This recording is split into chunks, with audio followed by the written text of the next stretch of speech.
한 사람이 서 있습니다. 많은 사람이 그 사람 앞에 모여 있습니다. 이 서 있는 사람이 무언가 열심히 가르칩니다. 많은 사람이 귀를 기울입니다.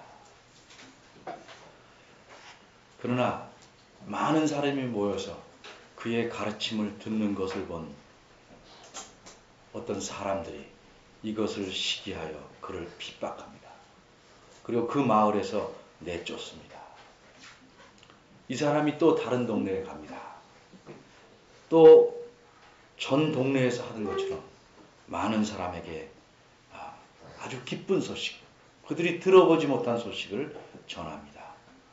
이번에는 또 그곳에 있는 같은 부류의 사람들이 이를 핍박하고 욕하고 관원들을 매수해서 또 함께 관원들과 함께 이번은 돌로 쳐서 죽이려고 합니다.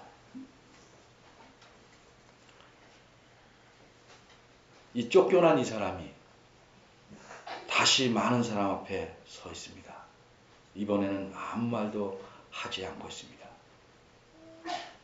그의 얼굴에서 피가 흐르기 시작합니다. 깨지고 상하고 날아오는 돌들에 얼굴이 찢기고 몸이 상하기 시작합니다. 결국 윗동네에 있던 사람들이 사람들을 몰고 와서 이 동네 사람들까지 선동해서 사람들에게 복음을 전하는 이 사람을 죽이려고 덤벼든 것입니다. 이 일에 주동적인 역할을 하는 사람들은 이른바 유대인들입니다. 유대인들은 크게 몇 가지 이유로 사람을 죽일 때 돌로 쳐 죽이게 됩니다. 그 첫 번째는 부모를 욕하고 저주한 자는 돌로 쳐 죽입니다. 그것이 사람이 사는 것 가운데서 가장 큰 악이라고 생각하기 때문에 부모를 욕하고 저주하는 자는 동네 밖에서 끌어내서 동네 사람들이 돌을 던져 쳐 죽입니다. 요즘 세상의 일에 비하면 참 이해할 수 없는 일인지는 모르지만 부모를 악하게 대하는 만큼 사람이 저지를 수 있는, 인간에게 저지를 수 있는 더 큰 악은 없는 것입니다. 두 번째 큰 이유는 하나님을 모독하고 저주했을 경우에 돌로 쳐서 수많은 사람들이 모여서 돌로 쳐서 그를 죽이게 됩니다. 이 유대인들이 빌미를 만든 것은 자기네들이 믿는 하나님을 모독한다는 것입니다. 그래서 이 사람을 돌로 쳤습니다. 다 쓰러지고 넘어졌고 꼼짝을 못해서 죽은 줄 알고 성 밖에다, 동네 밖에다 내다버렸습니다. 그러나 하나님의 은혜로 이 사람이 기적적으로 그 다음날 살아납니다. 이 사람이 오늘 이 디모데라는 젊은 목회자에게 편지를 쓴 사도 바울입니다.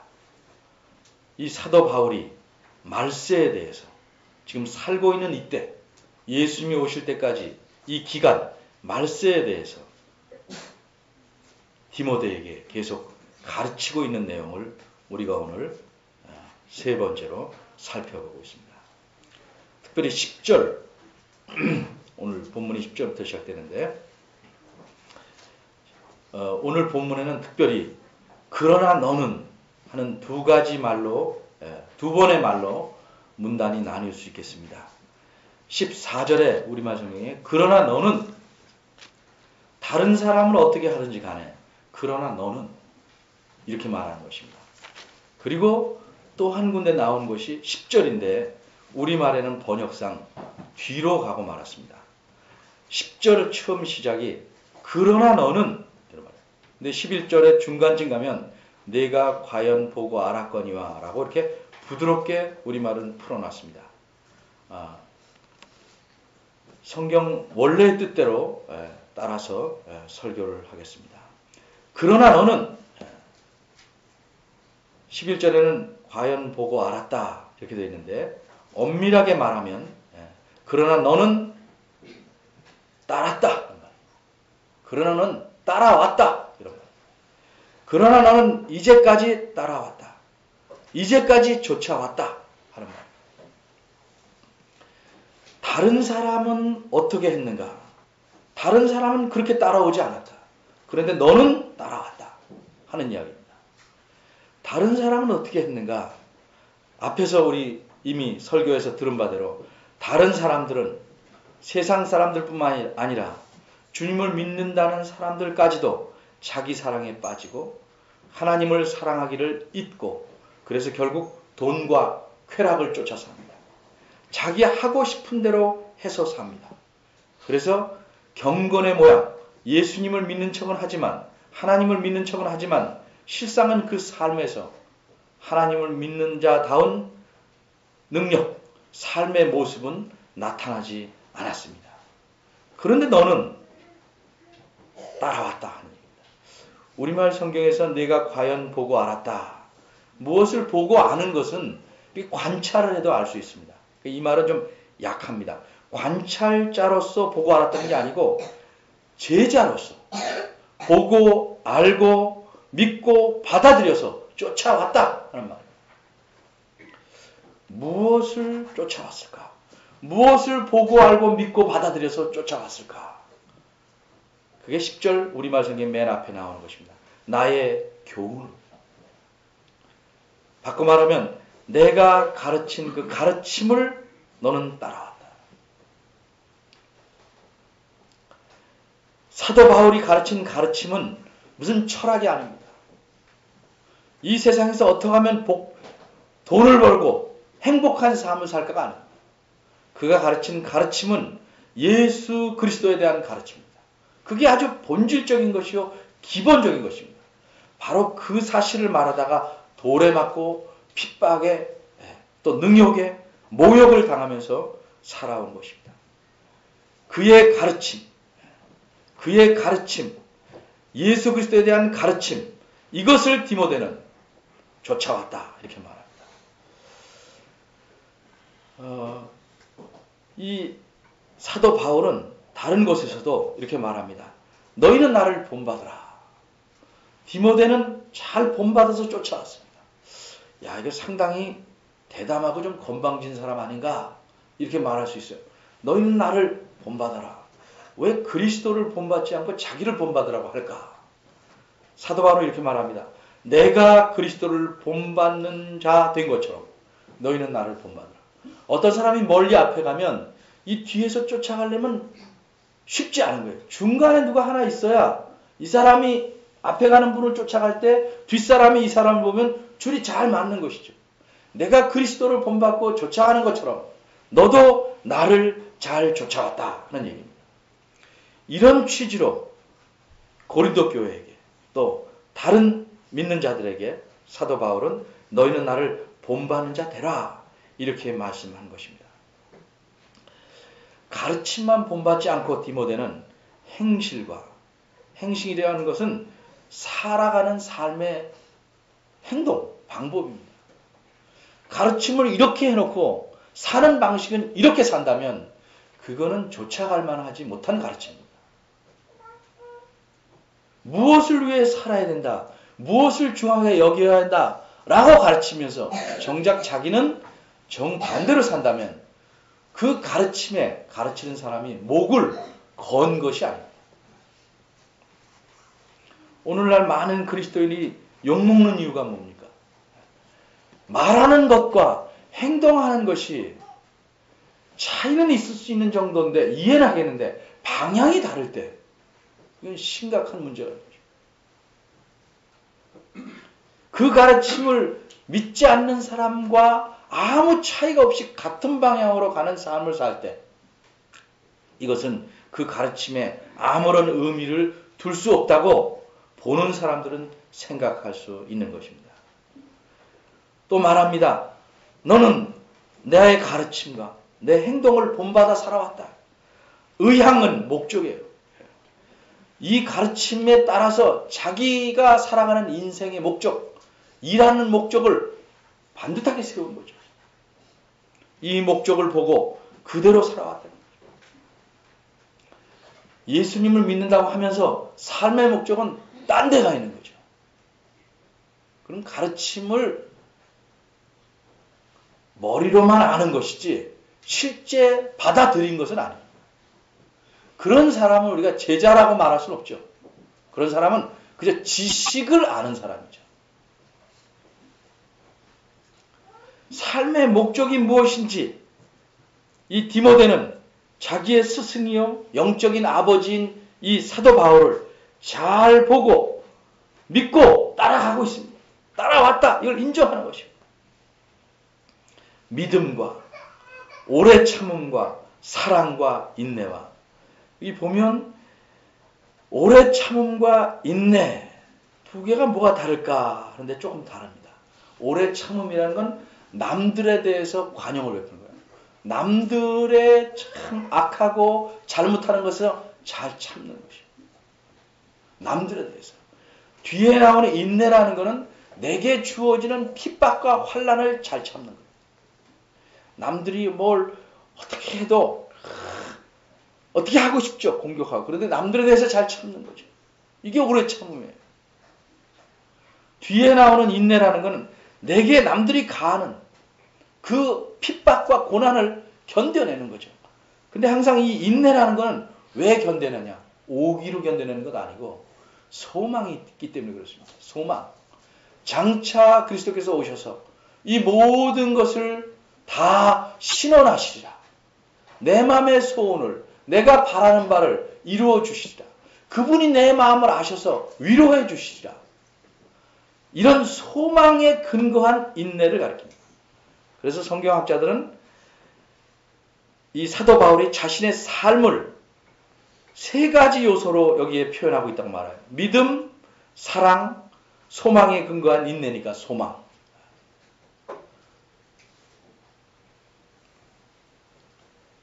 그리고 핍박과 고난을 또 얘기합니다. 이걸 다 여러 가지인데 이게 9가지나 되는데 묶어서 얘기하면 바울의 가르침 그리고 그 가르침대로 살아가는 삶.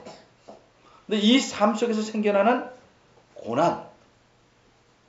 이 세 가지를 디모데가 잘 쫓아왔다라고 말하고 있는 것입니다. 왜 이런 내용을 말할까? 내가 나의 가르침을, 내 행실, 의향, 믿음 여러 가지를 말하는 이유가 뭘까? 자기를 자랑하려고 할까? 자기를 생색내려고 할까? 그렇다면 여기에서 훨씬 자세하게 말해야 돼. 자세하게. 내가 어떻게 핍박받은지 아냐? 쫙 나열해야 됩니다. 내가 이랬다. 그런 얘기 하나도 안 합니다. 간단하게 제목만 말합니다. 특별히 안디옥, 이고니온, 루스드라에서 당한 일과 어떻게 핍박받은 것 구체적으로 말하지 않습니다. 그런 핍박, 고난이 있는 걸 네가 다 봤고 그럼에도 불구하고 그런 핍박을 각오하고 너는 잘 따라오고 있다 얘기합니다. 사도 바울이 이렇게 자기 이야기를 꺼낸 중요한 목적은 맨 뒤에 있는 말 때문에 그렇습니다. 이 모든 것 가운데서 이 모든 핍박과 환난과 고난 가운데서 주님이 나를 건지셨다. 이렇게 사도 바울은 디모데가 사도 바울을 잘 따라왔다는 걸 얘기하면서 12절에서 아주 일반적인 얘기합니다. 나처럼 특별히 사도인 사람, 또 디모데처럼 특별히 목회를 하는 사람에게만 핍박과 고난이 임하는 것이 아니다 하는 말씀입니다. 12절은 어떻게 시작됩니까? 무릇 무슨 뜻입니까? 누구든지 지금 사도인 자기에게 임하는 이 환난은 사도기 때문에 더 많을 수는 있지만 어떤 사람에게든지 그리스도 안에서 경건하게 살고자 하면 핍박을 받을 수밖에 없는 것이 말세의 특징이다 하는 얘기예요. 예수를 믿는다면 핍박을 받는 것이 고난을 당하는 것이 어쩔 수 없는 사실이라는 거죠. 아까 말씀드린 대로 돌에 맞았다 죽고 살아나서 다시 제자들 앞에서 예수 믿는 사람들 앞에 나타나서 하시는 말씀이 하나님 나라에 들어가려면 많은 환난을 겪어야 된다. 이렇게 사도 바울이 말했습니다. 자신이 핍박받는 것을 당연하게 여겼습니다. 예수님을 믿어도 핍박을 받지 않는 경우가 있습니다. 어떤 경우에? 경건하게 살고자 하지만 동떨어져서 살면, 세상과 접촉하지 않고 살면 핍박을 받지 않을 수 있죠. 그런 대표적인 경우가 평화로운 시대는 목사들이에요. 목사들은 일반적으로 사회 직장을 다니지 않기 때문에 경건하게 살려고 노력한다고 해서 크게 부딪힘이 없습니다. 평화로운 시대는. 그러나 평화롭지 않은 시대에는 제일 핍박을 받은 1차적인 표적이 되죠. 기독교를 핍박할 때는 목사를 핍박해야 나머지를 무너뜨릴 수 있기 때문에 그때는 표적의 첫 번 대상이 되지만 평화로운 시대에는 핍박을 일반 교우들보다 덜 받을 가능성이 훨씬 많습니다. 두 번째는 이 세상 안에서 살지만 경건하게 살려고 안 그러면 핍박 안 받습니다. 예수님 안 믿는 사람과 아무런 구분 없이 사는데 나쁜 일도 눈 감아주고 함께 공모하고 함께 이익도 나눠 먹고 앞장서진 않아도 떨어지지 않고 왕따 당하기 싫다고 함께 어울려 가는데 왜 핍박을 받겠습니까? 핍박받지 않습니다. 어떤 사람이 핍박을 받는가? 이 세상 안에서 살면서 예수님 안 믿는 사람들과 섞여 살면서 그 가운데서 예수님 믿는 사람답게 살려니까 핍박이 오는 거예요.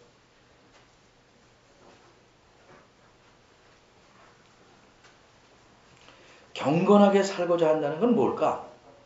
예수 믿는 티를 낸다는 말이 아닙니다. 그 삶의 원리가 하나님을 기쁘시게 하려고 사는 겁니다. 사도 바울은 갈라디아서 이렇게 말했습니다. 내가 그리스도와 함께 십자가에 못 박혔다. 그러니 이제는 내가 산 것이 아니고 내 안에 그리스도가 사신 것이다. 비유적인 말입니다. 이건 무슨 말이냐면 이제 내가 육체 가운데 내가 이렇게 살아가는 것은 나를 사랑하사 나를 위하여 자기 몸을 버리신 하나님의 아들을 믿는 믿음 안에서 사는 것이다. 이렇게 설명하고 있습니다. 예수님 믿는 사람답게 그분을 기쁘시게 하기 위해 그분이 주님이니까 그분의 뜻에 맞게 살려고 하는 삶, 똑같이 살아낸다는 못할지라도 적어도 방향은 그쪽으로 설정되어 있어야 하는 겁니다. 이게 경건한 삶입니다. 신앙이 성숙할수록 훨씬 가까이 갈 수 있고 훨씬 더 따를 수 있겠지만 일단 신앙을 갖는다, 예수님을 믿는다면 방향이 이쪽 방향으로 거리는 멀든지 틀어져 있어야 합니다. 이런 사람은 핍박을 받게 됩니다. 뒤집어 말하면 세상 사람과 늘 섞여 살면서 아무런 핍박이 없다는 것은 우리 안의 중심이 그리스도를 위해서 사는 것이 아니죠. 언제나 모든 것을 양보합니다. 양보할 수 없는 것도 양보합니다. 그러니까 이런 사람들은 자기 편히 하고 싶은 대로 자기에게 조금 어려움이 오면 늘 예수님 믿는 신앙과 부딪히는 문제도 양보하고 지나갑니다. 그러면 핍박을 받지 않습니다. 핍박이 이런 평화로운 시대는 밖에서 오지 않습니다. 종교의 자유가 허용되어 있는 나라에서 누가 공식적으로 예수 믿는 사람을 핍박하겠습니까? 그런데 이런 평화로운 시대는 가족이, 가까운 친척이 핍박하는 1차 대상입니다. 남편이, 아내가 혹은 자식이 그리스도를 뭐 그렇게 열심히 믿냐. 또 주변의 친척들이 뭐 너만 그렇게 독특하게 믿냐? 뭐 대강대강 믿으면 되는 것이지. 교회 나가고 예배하면 되는 거지. 뭐 이렇게 살똥하고 바로 믿으려고 그러냐. 목사들도 안 그렇게 믿는 세상에 뭐 네가 목사보다 낫냐? 뭐 이런 식으로 이야기해요. 그 말을 따르지 않으면 여러 가지 핍박을 하기 시작합니다. 여러 가지 빌미를 잡아서 핍박을 가.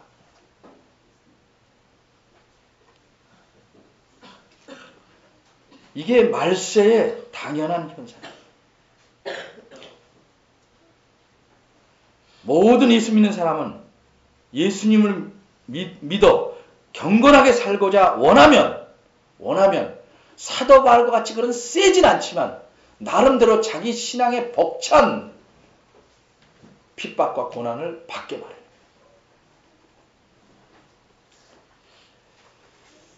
목사는 일반적으로는 덜 받지만 목사는 목사 세계에서도 핍박을 받습니다.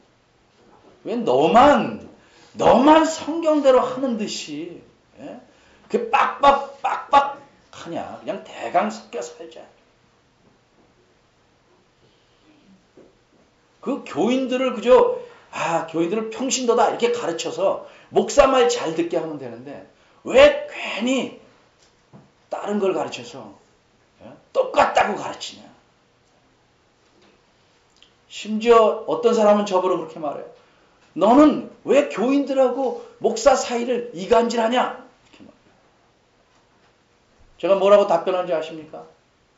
왜 그대들은 그리스도인과 그의 주님이신 그리스도를 이간질하냐? 무엇이 중요한 겁니까? 우리는 성경대로 믿는 게 중요한 거지 목사의 뜻대로 따라가는 게 중요하지 않아요. 목사의 뜻이 성경에 가르치는 건 맞으면 또 여러분의 뜻도 성경의 뜻이 맞으면 목사도 틀린 걸 버리고 쫓아가야 되는 겁니다. 이게 하나님을 쫓아가는 겁니다. 그렇게 사는 길은 쉽지 않습니다. 그러니까 많은 그리스도인들이 그래서 신앙은 안 자리고 늘 부딪히지 않은 범위 내에서만 살아가려고 합니다. 마치 공부하는 애들이 이렇게 사는 거 똑같아요. 낙제하지 않으려고. 열심히 공부해서 배운 걸 잘 익히려고 하지 않고 그저 시험에서 낙제하지 않을 정도만 슬쩍해서 그리고 나머지 시간에 실컷 놀고 그렇게 살려는 태도와 거의 같은 거죠. 그리스도를 믿는다는 건 엄밀히 말해서 대강할 수가 없는 겁니다. 사람이 태어나면 그저 애들이 잘하지 말고 그냥 이렇게 있겠다 이렇게 되는 게 아니고 자연스럽게 자라고 건강해지는 것과 똑같습니다. 정말 그리스도를 믿는다면 자연스럽게 자라나고 건강해져야 하는 겁니다.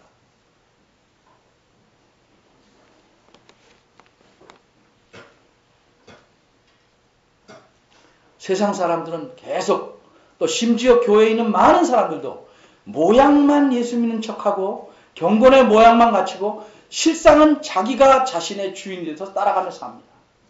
자기가 하고 싶은 모든 것대로 거침없이 하면서 삽니다.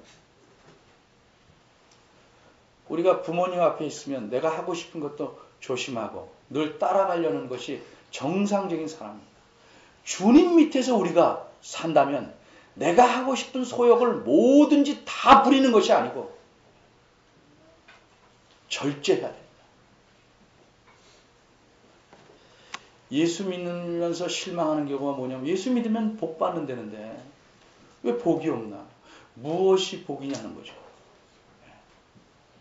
부모가 예를 들어서 자식이 원하는 대로 이거 사달라 저거 사달라 이거 먹여달라 나쁜 음식 좋은 음식 가리지 않고 원하는 대로 다 먹여서 엄청난 비만이 되고 건강을 나쁘게 만들면 그 좋은 부모입니까? 안 되는 건 안 된다.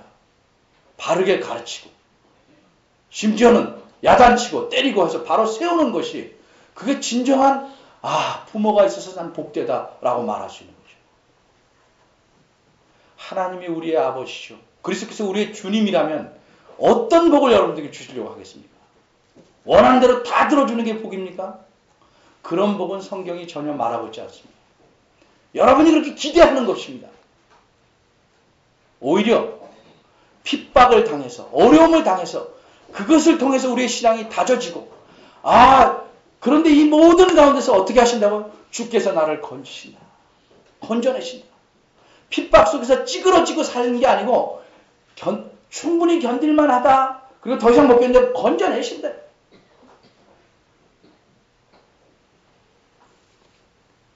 (13절) 이렇게 말합니다. 악한 사람들, 자기 뜻대로 살고 자기를 사랑해서 이익에 따라 배반하고 팔고 교만하고 쾌락사랑을 더하고 이러는 사람. 2절에서 5절에 나온 사람, 그런 사람들과 속이는 자들, 거짓 가르침으로 또 경건의 모양만 갖추고 잘 믿는 척하는 이런 속이는 자들은 어떻게 될 것이냐? 더욱 나빠진다는 거죠. 더욱 악해진다는 겁니다. 서로 속이고 서로 속고 계속 그렇게 나간다는 겁니다. 9절에 보면 저희가 더 나가지 못한다 하는 말은 오래 가지 못한다는 말이고, 13절에서 이런 사람들은 계속 이렇게 간다는 말은 그 가는 동안 그렇게 간다는 거죠. 가는 동안. 성공해서 끝까지 사람들을 미혹해서 승승장구하진 못하지만 어쨌든 가는 데까지는 점점 악해져 갑니다.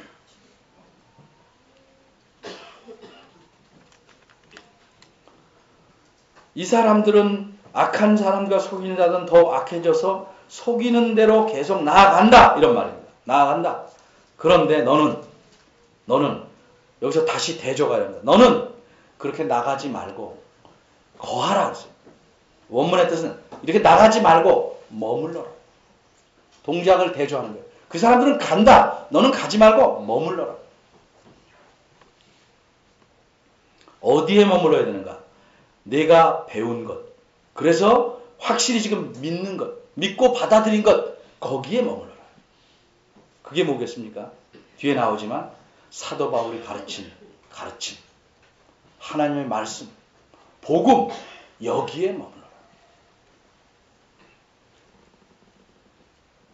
그 다음에 내가 뉘게서 배운 것을 안다. 여기서 뉘게서는 적어도 사도 바울이 어떤 사람인 줄 알아요? 믿을 만한 선생님이에요. 그 사람에게 배웠기 때문에, 그분이 왜 배웠더니까 가르침이 맞는 거예요. 뿐만 아니라 어려서부터 성경을 알았다. 어려서부터 성경을 알았다. 어머니와 외조모가, 여기서 성경 구약을 부지런히 가르쳤습니다. 그 하나님 말씀을 부지런히 가르친 그 가르침, 그 성경 말씀과 사도 바울이 가르친 것 같은 내용입니다. 거기에 머물러 있어라 하는 말.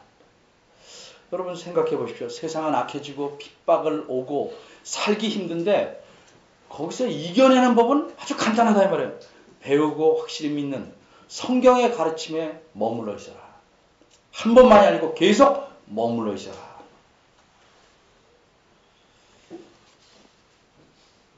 어떻게 그게 가능할까? 성경이 무엇이냐를 알면 이 말을 이해합니다. 이미 지난번에 15절부터 17절은 설교를 했기 때문에 많이 잊으셨겠지만 간단하게 15절 뒷부분만 설명합니다. 성경은 뭐냐? 한마디로 예수 그리스도 안에 있는 믿음으로 말미암아 구원에 이르는 지혜가 있게 하느냐 하는데, 지혜가 있도록 하는 능력이다. 성경은 능력이에요. 힘이에요. 사람으로 하여금 성경을 알고 믿으면 믿음을 통해서 구원을 얻고 그 구원 얻은 사람답게 살아갈 수 있게 만드는 힘이라 성경이. 이게 어떻게 가능하냐? 16절에 모든 성경은 하나님의 감동으로 되었기 때문에 그렇다는 거죠. 세상 책들과 다른 게 성경의 독특함입니다. 겉보기에는 표지와 안에 프린트된 인쇄와 종이도 찢으면 찢어집니다. 여기에는 무엇이 있는가? 하나님의 능력이 있다는 거죠. 다른 책들은 그 책을 보면 감동을 주고 정서에, 의지에 자극을 줄 수 있어요. 그러나 우리를 새 사람으로 바꾸지 못합니다. 우리가 새 사람으로서 살아가게 하는 능력이 없습니다. 왜? 그 다른 책들을 쓴 저자가 그런 힘을 책을 통해서 우리에게 주지 못합니다.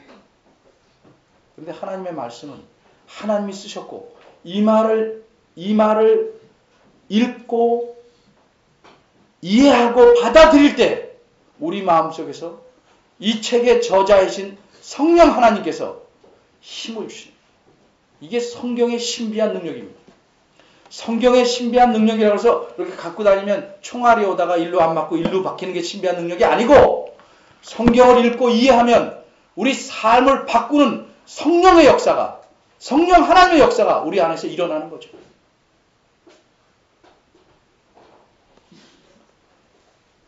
마치 코드에 전선을 대면 연결된 전구에 불이 들어오는 것처럼, 우리 안에 함께 계시는 성령 하나님은 언제 우리에게 능력을 주시는가? 모든 핍박을 이기고 견뎌낼 수 있는 힘, 하나님을 따라 살 수 있게 하는 힘을 언제 주시는가? 학자들은 성경에서 이렇게 말해요. 성경 말씀은 성령 하나님께서 움직이는, 성령 하나님께서 활동하시는 현장이다, 운동장이다, 이렇게 말해요. 성경 말씀을 읽으면, 정말 그 말씀을 듣고 읽고 마음에 받아들이고, 그러면 성령 하나님이 이 안에서 우리를 움직이시는 거예요. 마치 밥을 먹어야 신진대사가 일어나는 것과 똑같다 말이에요. 나는 밥뿐이 못 먹어요. 내가 신진대사를 시키는 게 아니에요. 이건 하나님께서 만드신 몸이 그렇게 만들어 가는 것이죠. 우리의 영혼도 우리의 육체의 눈을 통해서 이 말씀을 보고 듣고 이해하고 받아들이면 성령 하나님께서 이 말씀을 통해서 우리 삶을 바꾸시고 계속 거룩해 만드신다는 거죠.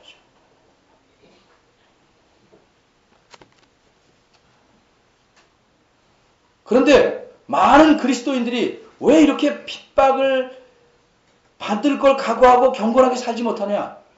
큰 이유가 성경을 읽지 않는다는 거죠. 성경을 읽지 않는다. 우리 교회 지금 90% 이상이 성경을 부지런히 읽는데 몇 년 걸리지 아십니까? 만 7년 걸렸습니다. 만 7년. 이제 좀 대부분이 성경을 읽는다라고 하는 분위기에 올라왔죠. 습관 들이는 게 그렇게 힘든 겁니다. 습관 들이는 게. 근데 습관 들인다고 되는 게 아니고, 독서를 좋아하는 사람은 습관이 들었으니까 읽겠죠. 이 말씀을 이해하고 들어야 우리 삶이 움직이는 거죠. 하나님 뜻대로. 이것도 시간을 우리가 들여야 되는 거예요. 왜 저 목사님이 유난히 성경을 강조하고 저렇게 읽으라고 그러고 깨닫게 하려고 무진애를 쓰는가? 모든 희망과 소망과 모든 능력이 성경에 있기 때문에 그렇습니다. 다른 데는 없어요. 우리의 믿음이 생기는 것도 성경을 통해서요. 우리의 믿음이 자라는 것도 성경을 통해서요. 우리가 성숙하는 것도 성경을 통해서. 왜? 성경을 통해서 하나님께서 역사하시기 때문에 그렇습니다. 성경을 통일지 않는 사람, 신앙이 자라날 수 없습니다. 믿음을 가질 수 없습니다. 가진 사람 믿음이 성숙할 수 없습니다. 건성으로 습관만 읽는 사람, 오래되면 지식은 쌓입니다. 그 말씀을 이해하고 받아들여서 그 말씀대로 발을 내딛어야 성령께서 역사합니다. 이게 신앙의 아주 중요한 원리입니다.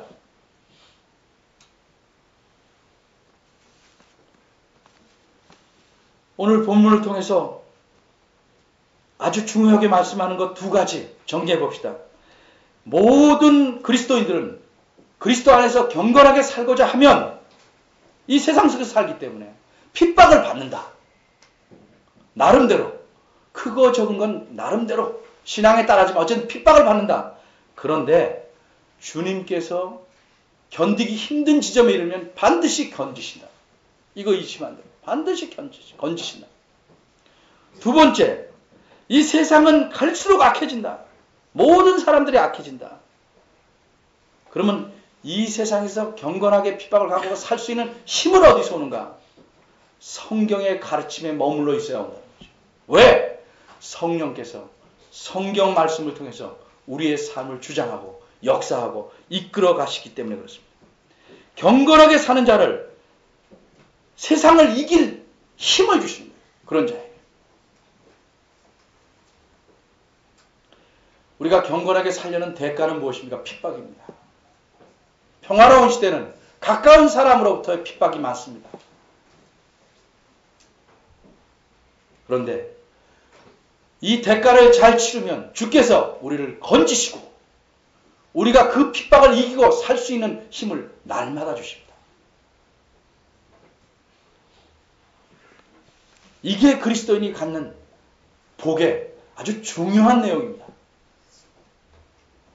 고난을 당해야 그리스도께서 우리를 어떻게 이끌어 가시고 살리시고 지도하시고 힘을 주시는지 압니다. 좀 생각 있는 부모들도 자식들을 어떻게 키웁니까? 콩나물처럼 키우지 말라고 그러죠. 모든 거 다 해주면 고생도 시켜가면서 늘 품 안에 끼고 있는 아이들은 어떻게 됩니까? 아무런 적응력이 없어. 부모가 먼저 일반적으로 죽는데 그 다음에 어떻게 됩니까? 혼자 살아갈 능력이 없죠. 여러분 신문에인가 어디 난 감동적인 이야기. 자기 딸이 정신이 약해서 움직이지 못해서 아버지가 지금 딸이 40인데 지금도 밥을 씹어서 입에 넣어줍니다. 아버지의 소원이 뭐예요? 이 딸이 자기보다 먼저 죽는 걸 바랍니다.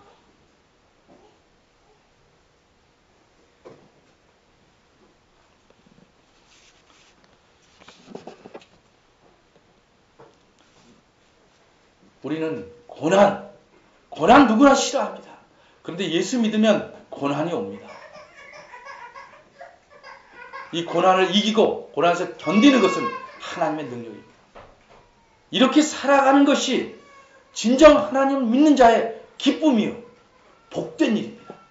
여러분 어떤 그리스도인의 삶을 바라십니까? 만사가 내 뜻대로 잘 되는 삶? 그런 삶 없습니다.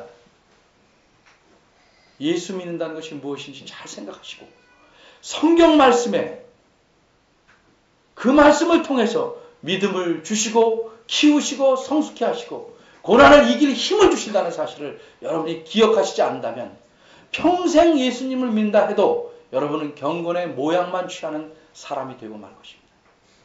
목회자로서 여러분들에게 간절히 바랍니다.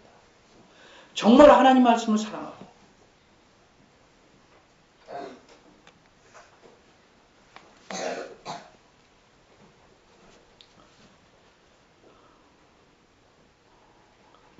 이 말씀을 통해서 우리 삶에 역사하는 하나님의 능력, 하나님의 권능 이런 걸 맛보면서 사는 고난은 당하지만 참 복되다 라고 외칠 수 있는 그런 그리스도인들이 되기를 간절히 바랍니다. 기도하겠습니다.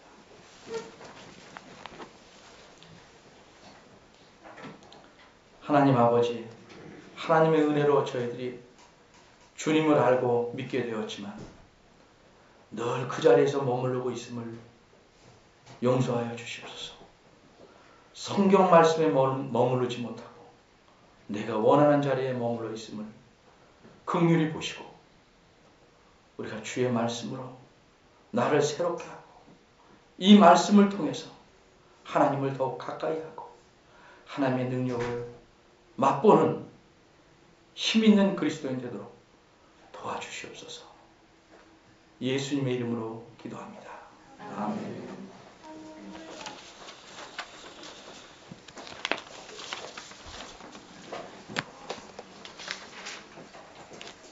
성령 2장 다 같이 일어나셔서 부르시겠습니다.